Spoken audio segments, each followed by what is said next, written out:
Congratulations, Jamie.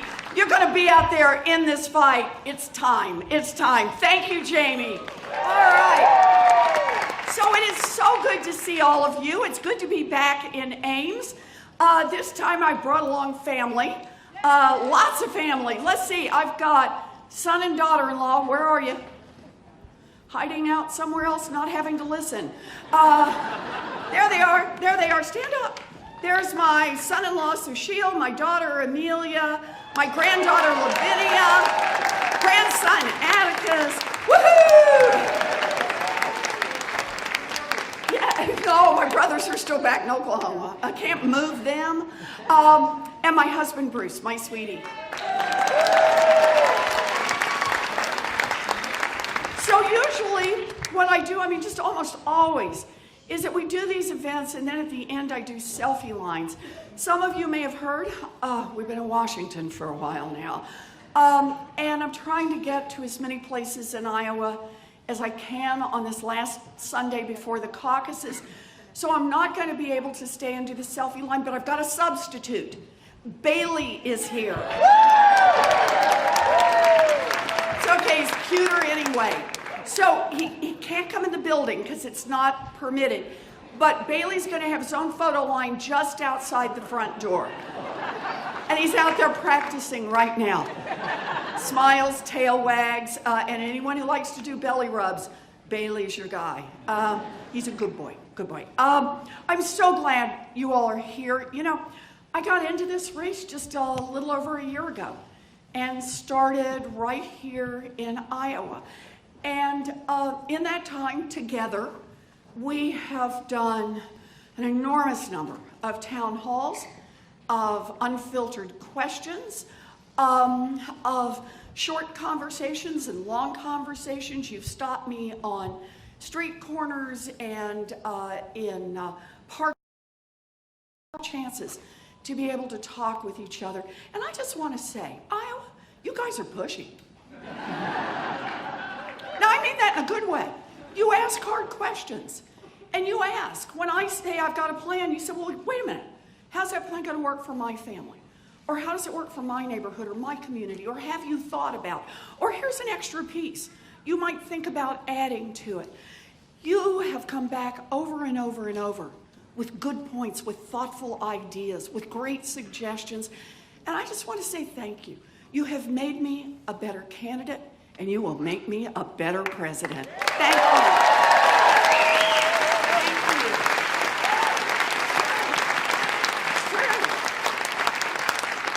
I also want to say a very special thank you to every single person who ran for president for the Democratic ticket.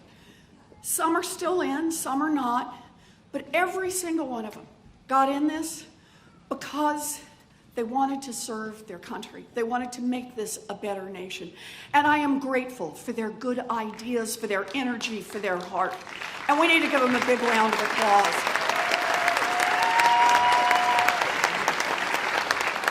I've picked up a lot of ideas from them.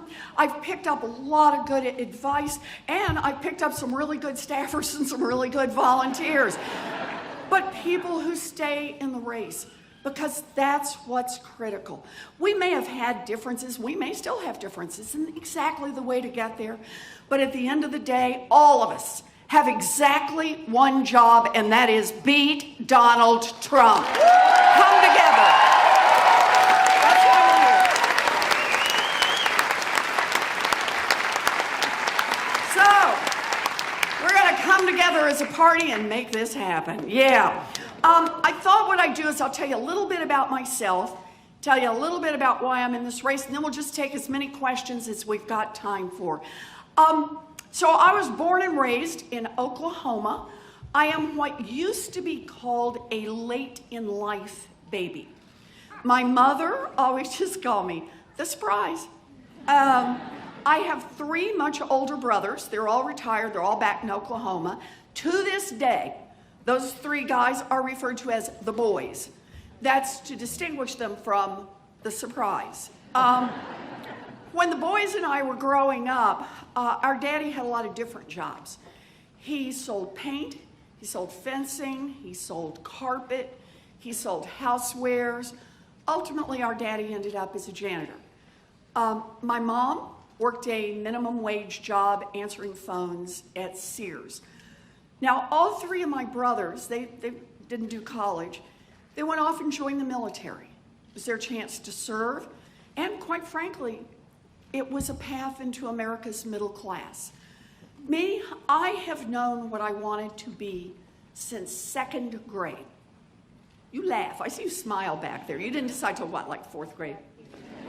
5th grade in the way back, right? No, I have known what I wanted to be since 2nd grade, and I've never wavered from it. I wanted to be a public school teacher. Can we hear it for our public school?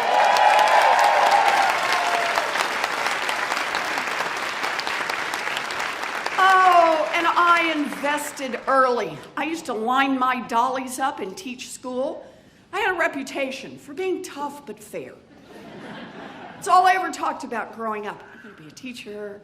By the time I was a senior in high school, my family didn't have the money for a college application, much less to send me off to 4 years at university. So like a lot of people, I don't have a straight path story.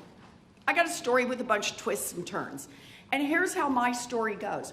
I was a high school debater, and I got a scholarship to college. Woohoo! Let's hear it for the nerds, right? Yeah, there's scholarships out there for us, you bet. And then at 19, I fell in love, got married, and dropped out. Woohoo! Look, it's what I chose. It's what I wanted to do, but I thought I'd given up on the dream. Oh, by the way, he always wants me to point this out. When I say fell in love, got married, not to that guy. Bruce will be coming up in season 2. So I thought I'd given up on the dream. That was the thing. I mean, this is what I chose. This is a life I chose. But I thought it meant I'd never be able to teach school. And we're living outside Houston, and that's when I found it. A commuter college, 45 minutes away, that cost $50 a semester. And for a price I could pay for on a part-time waitressing job, I finished up my 4-year diploma, and I became a special education teacher. I have lived my dream job. We got any public school teachers in here? Oh, here we go. Any more public school teachers or people who are headed to public school teaching? So I'm going to need you to back me up on this. It is not a job, it is a calling. I love this work. Yep. By this time, we're living in New Jersey. I had 4 to 6-year-olds in special education, and I loved my babies.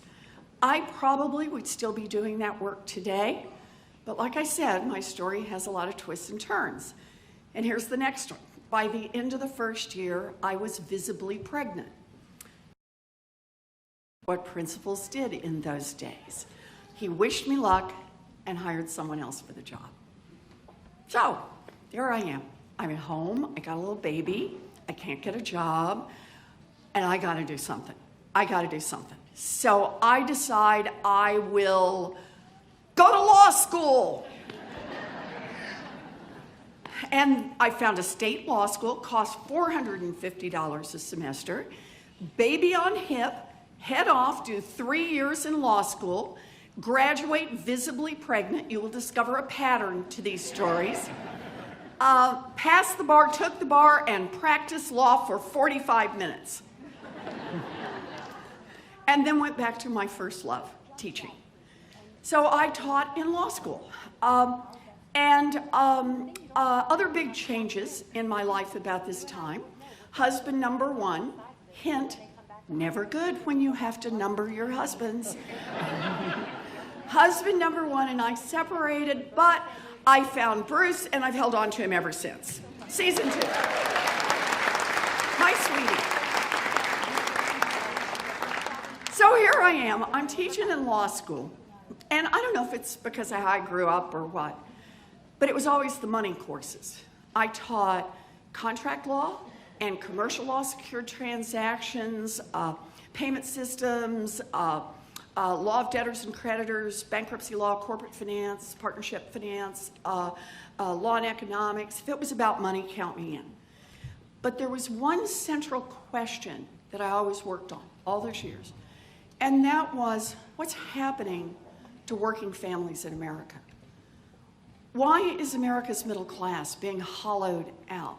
Why is it that people who work every bit as hard as my mom and dad worked 2 generations ago find the path today so much rockier and so much steeper, and for people of color, even rockier and even steeper?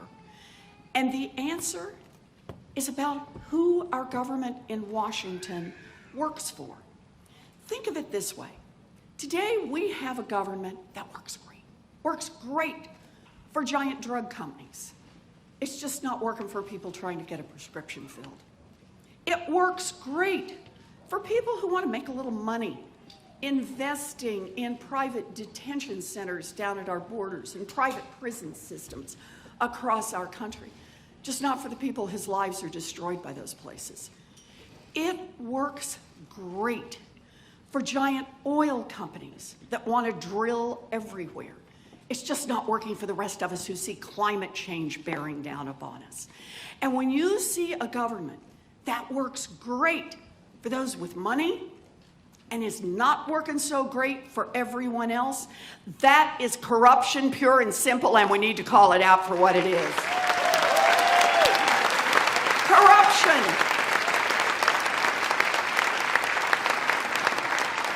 It's about the money that flows through Washington. It's about campaign contributions, you bet. And it's also about the lobbyists and the lawyers and the PR firms and the bought and paid for experts and the tilted think tanks. It's about the influence of money on Congress, on regulatory agencies, on everything that gets done in that place. Look at it this way. Whatever is the issue that most moves you, whether it's climate change or gun violence or student loan debt or health care, whatever is the issue, if there is a decision to be made in Washington, I guarantee it has been influenced by money. It has been shaped by money. It has had exceptions created by money. Money, money, money. And if we're going to fix this, if we're going to have a government that doesn't just work for those who can hire armies of lobbyists and lawyers, if we're going to have a government that works for the rest of us, then we can't just nibble here and there. We can't just do one little statute and a little thing over here. No, we need big structural change. That's why I'm in here.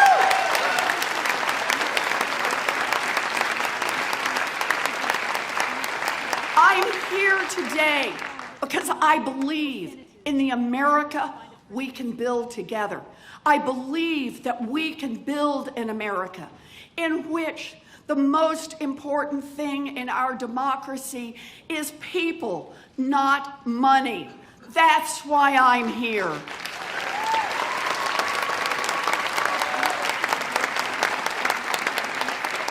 So I'll tell you what, let's stop for a minute and let's take questions. Do we have questions? Are they over this way? We're over this way. We already got them. Okay. We pulled some questions. Let's do it.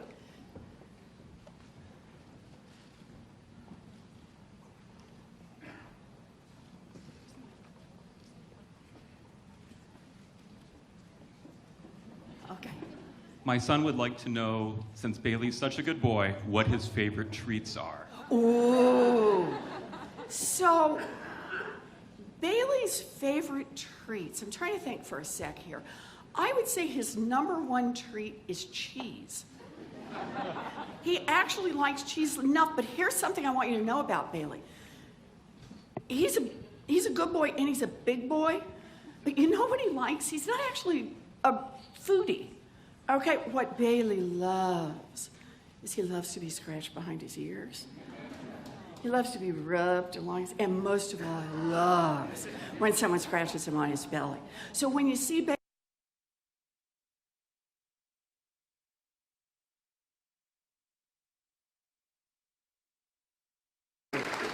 Hi.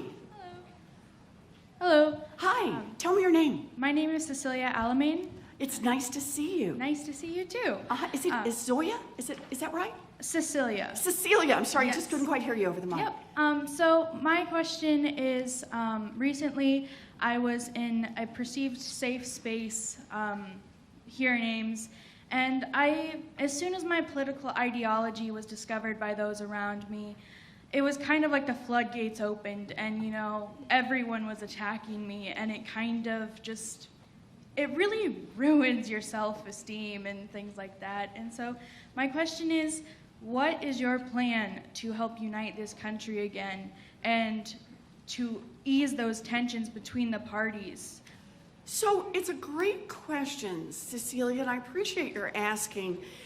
I mentioned my three brothers. One is a Democrat. Do the math. Right? And think about it this way. 2 Republicans, 2 Democrats among the 4 of us. I love all my brothers.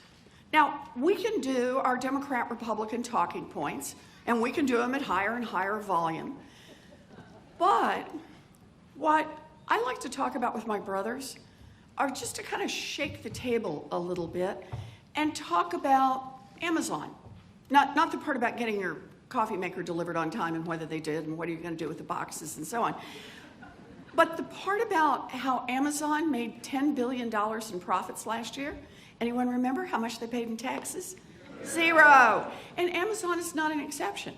Eli Lilly, Halliburton, we go through a whole bunch of companies that made billions of dollars in profits last year and paid 0. And you know what? All 3 of my brothers, that really, really gets to them. Why? They get it. As one of them said to me, I pay my taxes, and somebody's got to keep this country running. Somebody's got to keep the roads in repair and the bridges from falling down. Somebody has got to pay for our defense. So how come it is that Amazon, that makes billions of dollars, thinks all that needs to be pushed off onto guys like us?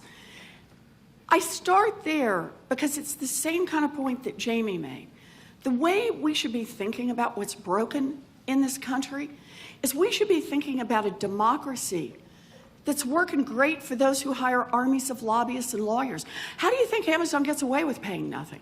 They get away with paying nothing because they've got an army of lobbyists that create an exception, that get a little ruling, that get a little redefinition, and bit at a time, no headlines, bit at a time, that adds up to 0 in taxes. That's fundamental corruption. And Democrats get it, Independents get it, and Republicans get it. So here's my pitch. We treat everybody with respect, listen to everybody's argument. I think this is really important. But let's talk about the things that are broken in this country that we all see and that we're all suffering from. And then let's talk about how we fix this. Here's the good news. I have the biggest anti-corruption plan since Watergate. Here's the bad news. We need the biggest anti-corruption plan since Watergate. But let's talk about that. That's how we get ourselves started. Start with the things we can build on, treat each other with respect, and I think we're ready to bring this country back together. Thank you. It's a great question. Thank you, Cecilia. Hello, Elizabeth. My name Hi. is Doug Fuller. Hi, Doug. Doug? Doug, yes. Good to see you, Doug. I'd like to ask you your opinion. How are we to deal with the sadness and despair we feel after the crap that went down on the Senate floor on Friday? I know. Do we have the rule of law in this country anymore, or did we ever? So I got to tell you, Doug, this is a hard moment in our country. If you had told me at any time in the past that we would be in an America where articles of impeachment would be brought by the House, and whatever you think about those articles of impeachment, let's be clear. The Constitution says there shall be a trial in the Senate. That is our constitutional responsibility. And that the president's political party would lock arms and say trial in America, as required by the Constitution, does not really mean fair trial. That we're going to run a trial with no evidence, no documents, no witnesses. and even as more documents and witnesses are coming forward. So I see this as a time that 2020 is a turning point in our history. This is going to decide the direction we go, not just for the next 4 years or the next 8 years. This is for generations to come. And I want to be blunt. It's about the presidency, but it's also about the Senate, and it is about our state houses. It is about our local government, and that is why this election is so important. So you asked the question, what happened to our Constitution? Are we a nation with rule of law? Well, the one part I know we've still got is we've still got our voices and our votes. We use those in November, and we can restore decency, integrity, and rule of law in the Constitution. We can do this. We're going to do this. Thank you. It's a great question, Doug. Thank you. More questions. Come on up.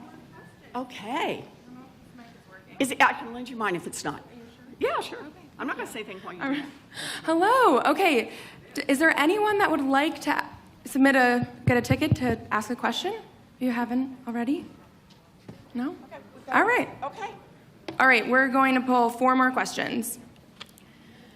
377-3396. 3397. Persist. Whoa! Yay! Yay! I like a woman who jumps up and yells Yeah. persist. And she's a precinct captain. And a precinct captain. Woo! Get her, yeah. All right. 377-3421. 3421. Last part. 3421. Anybody? Oh, persist Oh, over there. great. Okay. Come on over. 377-3395. 33. Whoa. No. No? Yes? Anyone? We're thinking about it. Okay. No? All right, we'll do Read another it one more time. Just so everybody's got it. 377-3395. 3395. Do we have a taker? It's like bingo, right? 3395. Okay. I'll do another one. 377-3403. 3403. We got one. All right. Come on over. All right, one more. 377-3380. 3380. All All right. Yay. All right. Thank you very Thank you, much. Senator. Here we go. I'll take the good mic back. Okay. Good. Hi. Hi. Hello, Elizabeth. It's good to see you. Nice to see you. Thanks for coming. Thank you. I'm My glad name's you- Joe. Hi, Joe. I have 4 daughters, and they adore you. Oh, I'm so glad to hear that. That is 3 of them terrific. have volunteered for your campaign. Wow. Part of what we spend time talking about at home is distinguishing between problems and symptoms of problems. And I wonder if you point to campaign finance reform as an underlying problem that helps to explain many of the symptoms that you talk about addressing. Under an Elizabeth Warren administration, what are the steps you take to resolve some of the corruption we see that's the consequence of the need for campaign finance reform? So that is a fabulous question, Joe. And I want to do this in a couple of different ways. Can we just start with where we need to get? I realize we're not going to get there in a short time, but where we need to be in America, we need to overturn Citizens United. Our democracy is not for sale, and that's where we've got to end up. Now, there are a lot of things we can do between here and there, mostly about making clear where money comes from. Like, we live in the age of the internet. Come on, let's start disclosing immediately.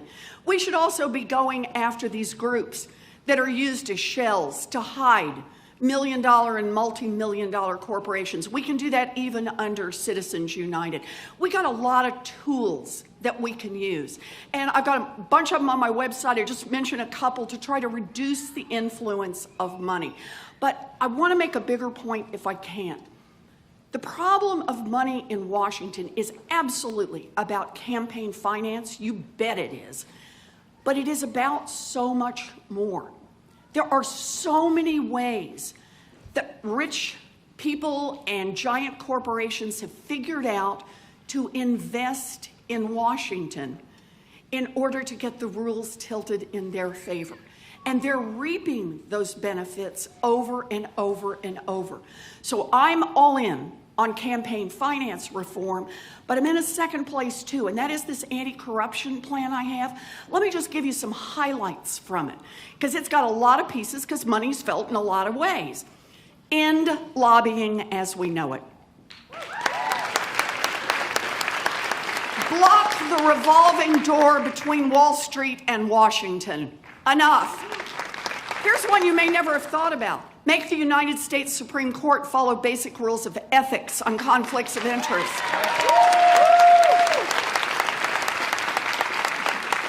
And you want to hose out some real corruption in Washington? You really want to hit it?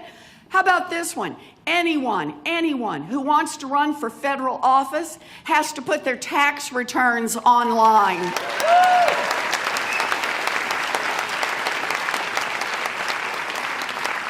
Look, I get it.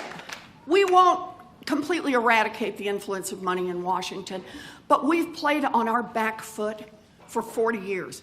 We've played on our back foot while lobbying has grown, while campaign contributions and the whole business of raising money has just gotten completely out of control. It is time for us to go on the attack. It is time for us to tackle this problem head on, to be on our front foot, and to disrupt the influence of money in Washington. In a democracy, we can get that done. Thank you, Joe. Thank you. Good question. Hi, Elizabeth. I'm Kelly. Hi, Kelly, precinct captain. Yes. That's nice. Thank you. So I'm a professor here at Iowa State. And Fabulous. so I want to ask you a question that's probably relevant to a lot of us about student loan debt. I have a wreck of it, and I don't, I'm a college professor at a public institution, and I make better money than some, but still there's a lot of debt to pay off. And the public loan forgiveness program is not working right now. And even worse, there are a lot of students who have debt that they can't even afford to make any payments on. So can you tell us a little bit about how you're going to address that? Oh, I got a plan for that, and you're going to love it. So let me tell you where this plan starts. You all know me about plans. I like to start with how to pay for it. I think it's a good place to start. I think it's a good discipline. It lets people see what are the choices we're making. And for me, it is time for a wealth tax in America.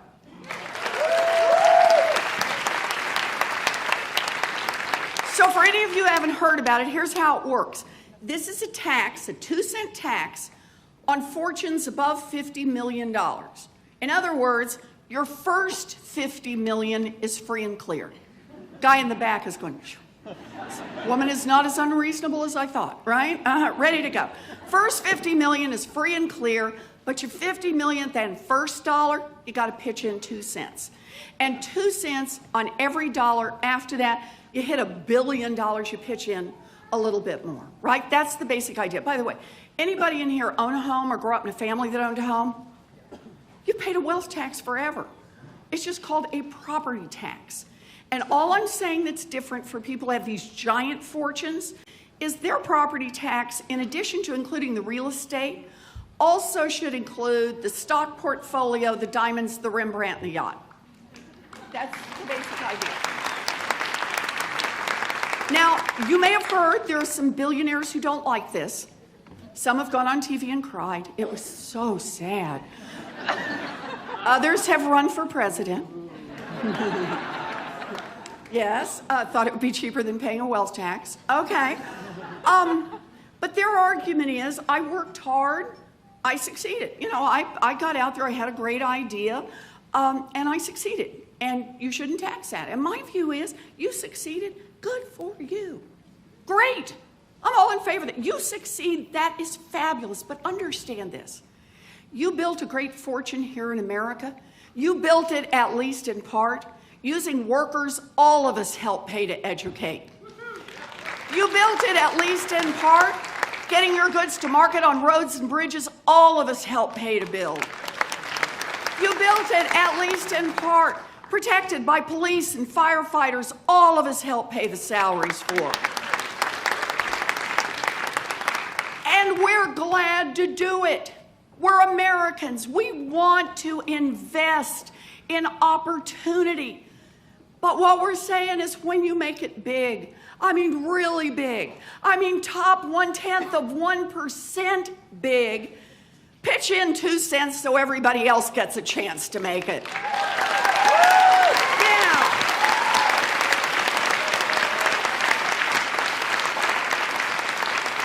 Because what can we do with 2 cents? You ready? 2 cents. We can provide universal child care and early education for every child in this country, age 0 to 5. Universal pre-K for every 3-year-old and 4-year-old in America. We can stop exploiting the people, largely black and brown women, who do this work. We can raise the wages of every child care worker and preschool teacher in America.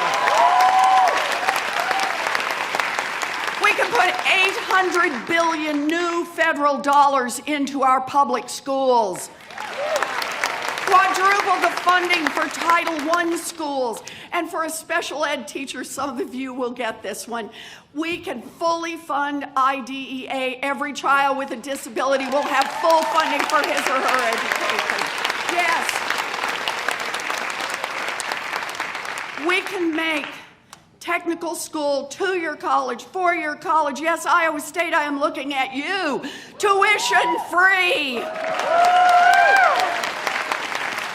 We can invest and level the playing field, put $50 billion into our historically black colleges and universities. 2 cents. We can do all of that, and now we come to it. We can also cancel student loan debt for 43 million Americans. That's how we build a future in America. We're going to do this. Thank you. Hi. Hi, Senator Warren. My name is Drew Bryant, and I'm Hi, from Drew. Mercer University in Georgia. Woohoo! I've got a few friends with me. I was going to say, you brought your own Georgia Yes, posse here. yes. I like it. Okay. So my question is about jobs in the 21st century. Yes. So I just earned my master's in December in higher education, and I want to ask you, what do you see as the future of our economy for those who have graduate degrees but in a saturated field? So what do you see as future fields of work for those with higher education degrees? So let me offer, if I can, it's a great question, but I don't think about it so much about field, right? Think of the people who've built great companies whose field was calligraphy, right? Some of you know who I'm talking about, right? That it's not so much about field. Here's how I think of this. I think of this at a different level on economics. Trickle-down economics has failed America monumentally, and it's time to own up to it. Trickle-down economics has been basically about 40 years now of saying, help the rich and powerful get richer and more powerful. No, I mean, they didn't use it quite that bluntly, but that is what it was. It was cut taxes on the rich, that's how they get richer, and cut regulations on them and on their businesses, and that's how they got more powerful. And peace.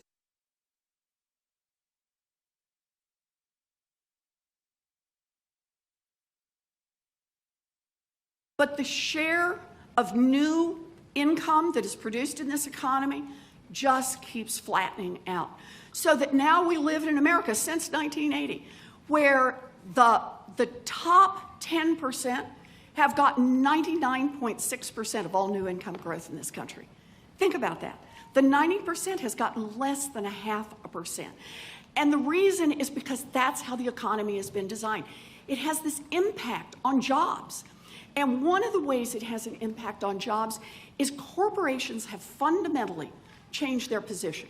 Corporations, up until about 1980, had the notion that they were there to work for their shareholders, sure, but also for their employees, for the communities where they were located, for their customers, for the good of the country.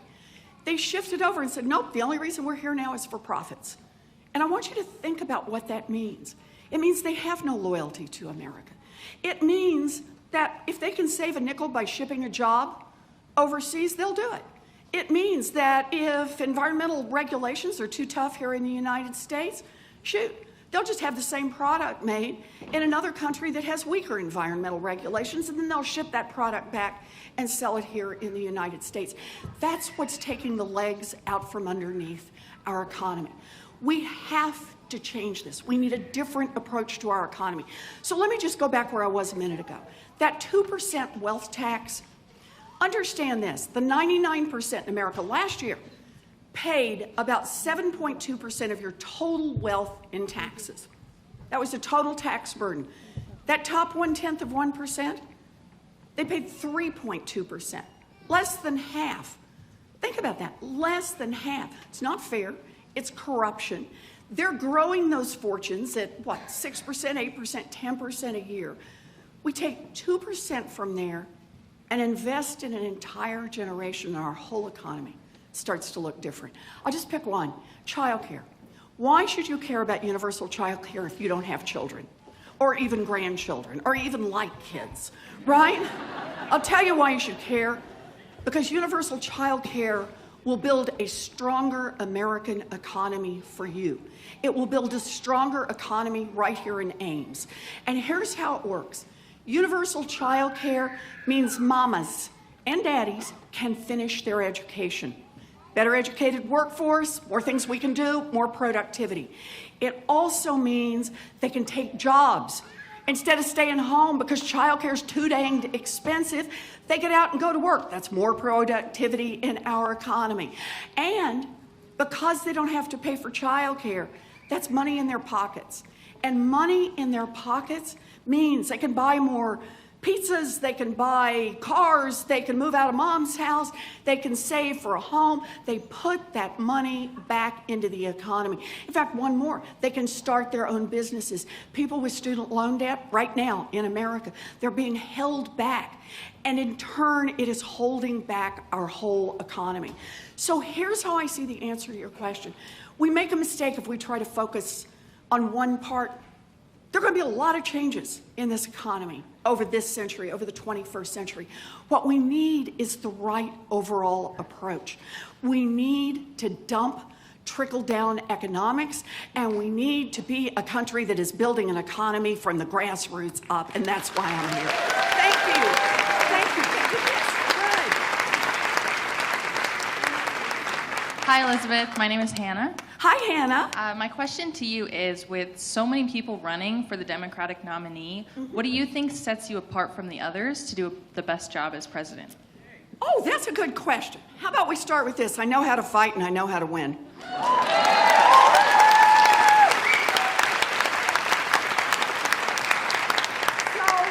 And let me tell you this. I am the only person who is running, I think, I know I'm the only one who was on that debate stage, who has beaten an incumbent Republican any time in the last 30 years. Can I give you just a little smidge about what that race was about? Just a touch about that race. So there was a very popular incumbent Republican senator in Massachusetts. He had just beaten a very competent woman. He had a great story. He was very telegenic. He had $10 million in the bank, and he had a 60-plus approval rating. A lot of Democrats around Massachusetts looked at that and said, whoa, I could run for that office or I could walk into a buzzsaw, but the outcome would be about the same. So a bunch of folks said to me, you should run. You can't win, but you should definitely run. I want to start with Democrats, get a better sales pitch. But I looked around and I realized nobody had a very good chance of beating him. So I thought, okay, I'm going to get in this race. And I'm going to run this race from the heart. I'm going to run this race fighting for the people I've been fighting for pretty much all of my life. I'm going to run this race wide open. And I did two things every single day, if I could. Two things. The first one is I talked to any group of people I could find about what's broken in our country and how we can fix it together. About how it is that we have a government that's working for those at the top and not working for everyone, and how we can fix it. How we can fix this part, or how we can fix that part. How we can fix a piece of it and it would touch your life. That was one part. The second part is every time I met a little girl, I thought, I'm going to make this count. So I would go down on one knee, I'd say, my name is Elizabeth, and I'm running for the Senate because that's what girls do.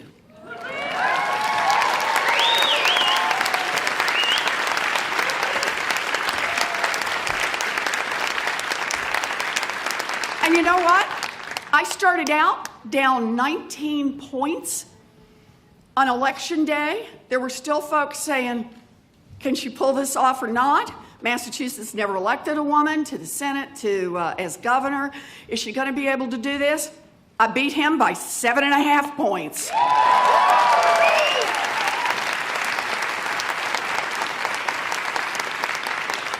I know that a lot of people ask a question, and it's one that people are kind of embarrassed to say out loud, but they really are asking the question, can a woman win? I mean, people told me flat out in 12, couldn't happen. A lot of people said in 16, there is the evidence, a woman can't win. I want to tell you something. The world has changed since 2016. The world has changed since Donald Trump was elected. In 2018, Democrats took back the House of Representatives, you know this in Iowa, took back the House of Representatives, got seats in state houses all across this country, won local elections because women got out there and ran, and women and friends of women got out there and helped them. That's how we make this happen.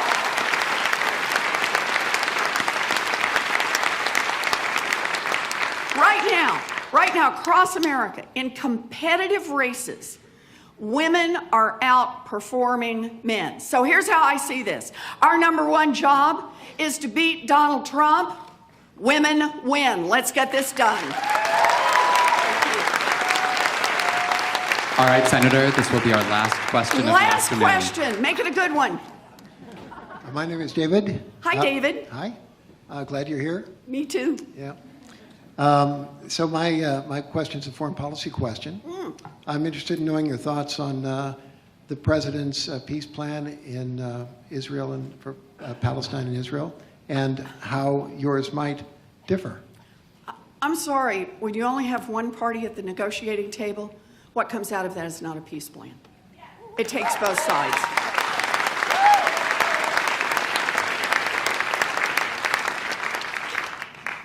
We should be an ally to Israel and to the Palestinians. And the way we do that is we encourage them to come to the negotiating table, to negotiate with each other about a permanent two-state solution. I know two-state solution has been out there for a long time, but that's the whole point. It is the official policy of the United States government. It is the official policy of Israel and has been for nearly 70 years. But the two parties are the ones who have to negotiate the terms of it. Ultimately, what this is about dignity, this is about safety, and this is about self-determination for all of the people who live in this region. That's where I think we start a peace plan. We get them all to the table, get both to the table. Is that fair? Yep. So let's do this. I'll wrap this up. You guys have been great. I'm so glad you're here on a Sunday afternoon. Super Bowl Sunday. I know you could already be digging into the chips and guacamole, but you are here and I appreciate that. I want to tell you a little story as we wrap this up. It's a story about a toaster. Yeah, I know, the guy says a toaster. Where did this woman come from? It's a story about a toaster. When I was a young mom, toasters could set houses on fire. You know those little toaster ovens, you know, the little with the slide-out trays? They didn't have automatic shut-off switches. So it was entirely possible to put 4 slices of bread on the pull-out tray, slide it in, turn the toaster on, hear the baby cry, run down to the other end of the house, spend more time with the baby than you thought you had, and when you come back, the flames are leaping off the bread, 6 to 8 inches. Catch the curtains on fire, then the cabinets on fire. Ask me how I know. I will confess to nothing, except to say that one year my daddy got so upset about this, he bought me a fire extinguisher for Christmas. And along came a federal agency, Consumer Product Safety Commission, and they said, enough, no more selling toasters that can burn down people's houses. They put a little safety switch on it, an automatic shut-off. That was it. That was the end of it. No more toaster fires. In the early 2000s, this is part of what Jamie was talking about early 2000s, home mortgages had gotten so complex and so dangerous in America. 1 out of 5 cost a family their home through foreclosure. And this time, your federal government was not on the side of the people. This time, your federal government was deep in the pocket of the banks. And they told them to just keep selling those mortgages, raking in the profits from it, right up until they crashed the economy in 2008, and then had to be bailed out with your tax dollars. After that happened, I had this idea about an agency, like the toaster agency, only for other kinds of products. I thought that you shouldn't be able to boost your profits by cheating people on credit cards, payday loans, student loans, and mortgages. So I was not in federal government, or not in elected government, didn't have elected office. I'm still teaching school. I go down to Washington and knock on as many doors as I can. Democrat, Republican, I'm any place I can go in Congress, they'll just give me a listen. And I pitch them on this idea for an agency like the Toaster Agency to protect people on mortgages and credit cards. And what I discovered very quickly is I was getting the same basic 2 answers. The first part of the answer was Democrat and Republican, was that's a good idea. You could actually make a difference, structural change. And the second half of the answer was don't even try. Don't even try. Wall Street will be against it, the big banks will be against it, all the Republicans will be against it, and half the Democrats will be against it. You will never get it done. Never. I get it. Big structural change is hard, but it was the right thing to do. So we did it. We got organized, we took them on. We took on the big banks, we took on Wall Street, we took on the Republicans, and in 2010, President Obama signed that agency into law. We won. We won.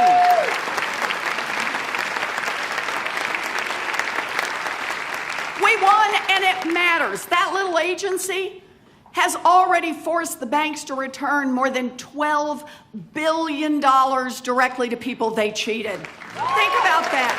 Government can work for the people.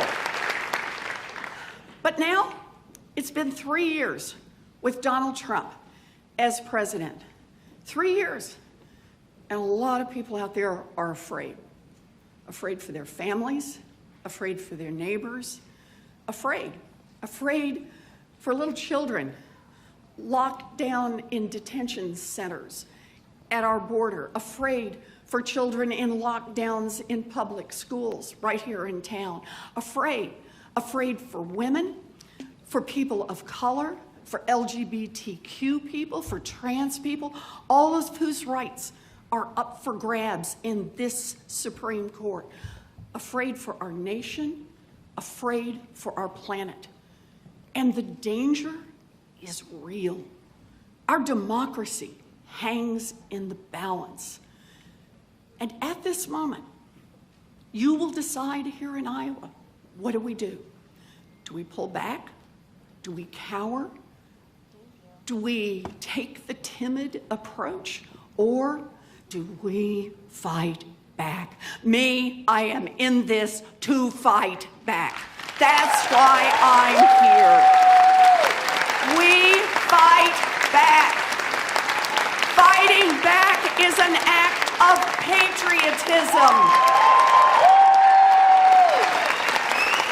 We fought back against a king to build this nation.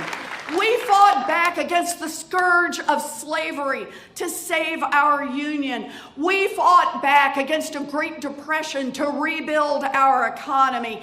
And we fought back against fascism in order to protect our democracy. Americans are at our best when we see a problem, attack it head on and fight back.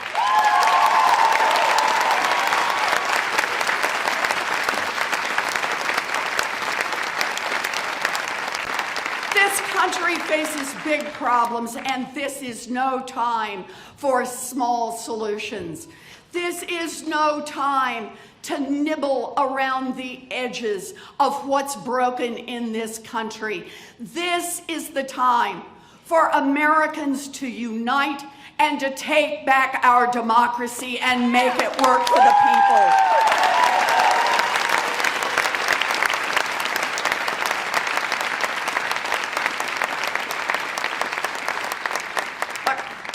I'm not running a campaign that was shaped by a bunch of consultants. You can probably tell that. I am not running a campaign with proposals that are carefully designed not to offend big donors. I passed that stop sign a long time ago. I'm running a campaign based on a lifetime of fighting for working families. I am running a campaign from the heart, because I believe in the America that we can build together. I believe in what we can do when we choose hope over fear. I believe in you. I believe. And here's the thing. This is our moment in history. If you believe in the America where we save our planet, the America where we invest in a future for our kids, the America where there's health care, the America where there's some basic fairness in this country. If you believe in that America and you believe it's worth fighting for, then I ask you, commit to caucus for me. Be there tomorrow. Pitch in $5, offer to do another round of phone banking or knock on doors, but get in this fight. Because